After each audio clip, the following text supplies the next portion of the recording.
Have you ever felt surrounded by people, maybe even those who love you, and still felt deeply unloved? Like there's a part of you no one really sees, no one truly touches. Have you ever asked yourself, why does love never feel like enough, even when it's right there? This is a question far deeper than most realize, because this emptiness isn't caused by a lack of love around you. It's caused by something hidden inside a fracture that began long before adulthood.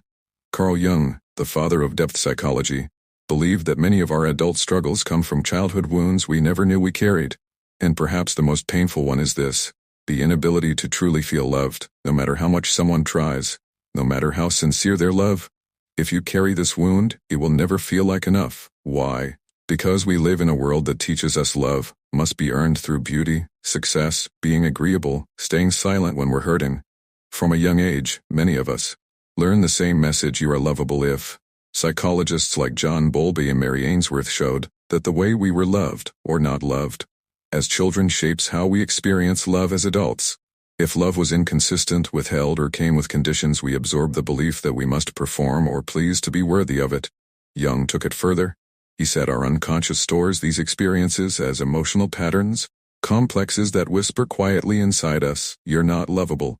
They don't really mean it, they'll leave. So even when love is right in front of us, it feels unfamiliar, unsafe. We push it away, we doubt it, we sabotage it.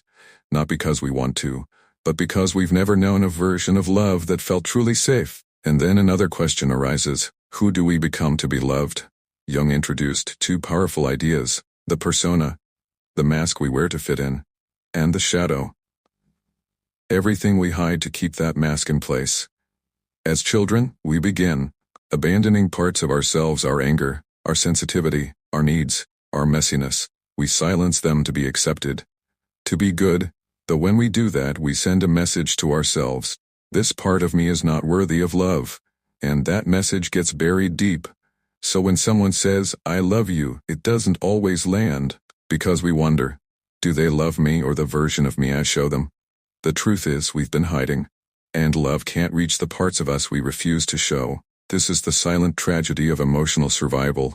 We learn to earn love by abandoning our authenticity. But healing begins when we slowly uncover what we've hidden.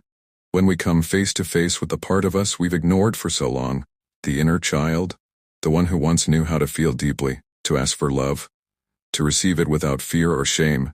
But for many of us, that child was silenced, criticized, emotionally abandoned, and in that silence, they made a decision: I am not lovable as I am. That's the root. That's the reason love always feels just out of reach. Not because no one loves you, but because deep down you don't believe you're worthy of it.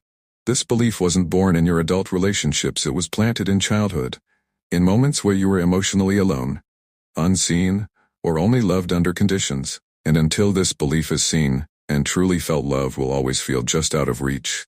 Jung called it the repetition compulsion. We keep unconsciously seeking out the same emotional patterns, hoping to rewrite them. So we're drawn to people who are distant, unavailable, critical, because that kind of love, unstable love, is what feels familiar. Healthy love?